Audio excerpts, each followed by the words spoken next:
Hey everyone. Welcome back to Global Insight. Are you planning to visit Canada but wondering if you can drive here without a Canadian driver's license? Well, in today's video, I'm going to show you exactly how you can hit the road in Canada legally using your International Driver's Permit, or IDP. Let's dive in. First things first, let's talk about the International Driver's Permit, or IDP. The IDP is a document that translates your home country's driver's license into multiple languages, including English and French. It's not a standalone license, but it works as a supplement to your valid driver's license from your home country. Who needs an IDP? So, who needs an IDP to drive in Canada? If your license is already in English or French, like if you're from the US, UK, or some African countries like Nigeria or Ghana, you may not need one for short visits. However, if your license is in another language, say Arabic, Mandarin, or Amharic, an IDP is required. This applies to many visitors from countries like China, Russia, Egypt, and Ethiopia. To clarify, the IDP is only valid when used alongside your original license. You must carry both while driving in Canada. And remember, you need to get the IDP in your home country before you arrive in Canada. It can't be issued here. Or can you drive with an IDP? Now, where can you use your IDP in Canada? Well, each province and territory has its own rules. Generally, visitors can use their home license and IDP for up to 90 days in most provinces. After that, you'll need to apply for a Canadian driver's license if you're staying longer. Renting a car in Canada for tourists and visitors, the IDP is especially useful if you plan to rent a car.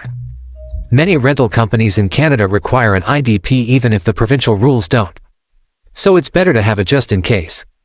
You'll need a valid driver's license, your IDP, if required, and a credit card. Keep in mind that most car rental companies require drivers to be at least 21 years old, and some may charge extra if you're under 25. How to get an IDP? Let me guide you through how to apply for IDP. An International Driving Permit is an official document that allows you to drive in over 150 countries worldwide. It's essentially a translation of your home country's driver's license and can be incredibly useful when you're traveling abroad. Not only does it help you rent a car easily, but it also ensures that local authorities can understand your driving credentials. Step 1. Gather your documents. The first step in applying for an IDP is gathering all the necessary documents.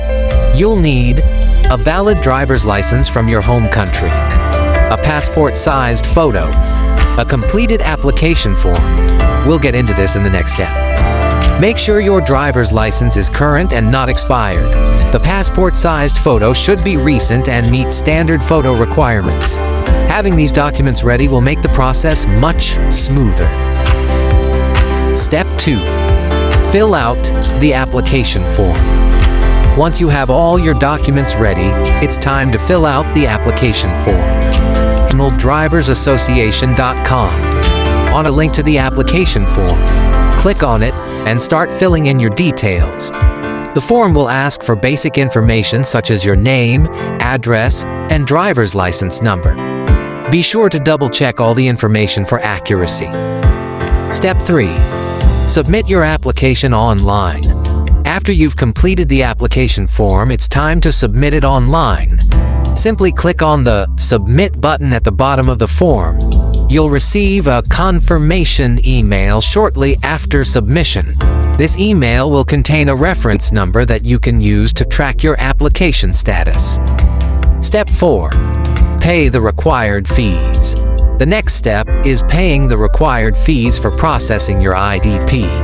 The fees can vary depending on how quickly you need your permit and how long you want it to be valid, ranging from 1 year to 3 years.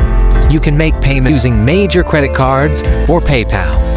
Once payment is confirmed, you'll receive another email confirming that your application is being processed. Step 5. Receive your IDP by mail. Finally, once everything is processed and approved, you'll receive your IDP by mail. Standard shipping usually takes about 7 to 15 business days, while express shipping can get it to you within 5 days. Make sure to keep an eye on your mailbox and track your shipment using the reference number provided in your confirmation email. And there you have it. Applying for an international driving permit through the International Drivers Association is straightforward and hassle-free. Before you hit the road, here are some quick tips. Once you have your IDP and valid license, you're ready to drive in Canada. But remember, you still need to follow Canadian driving laws, like wearing seatbelts, obeying speed limits, and never drinking and driving. 1. Know the rules. Speed limits and driving laws vary by province. For example, in most provinces, you can turn right on a red light after stopping, but not in Quebec. Insurance matters. Ensure your car insurance covers you in Canada. If not, consider purchasing local coverage. 3. Stay safe. Always buckle up, avoid distractions, and follow traffic signs. To recap, you can drive in Canada as a visitor with your home license. If your license isn't in English or French, you'll need an international driver's permit. Always carry both your license and IDP while driving. And don't forget to check the rules of the province or territory you're visiting. I hope this video helps you feel confident about driving in Canada as a visitor. If you found this helpful, please give it a thumbs up, and don't forget to subscribe for more travel and driving tips. Drop a comment below if you have any questions about driving in Canada or getting an IDP. Until next time, safe travels and happy driving. Drive safe, explore more, and I'll see you in the next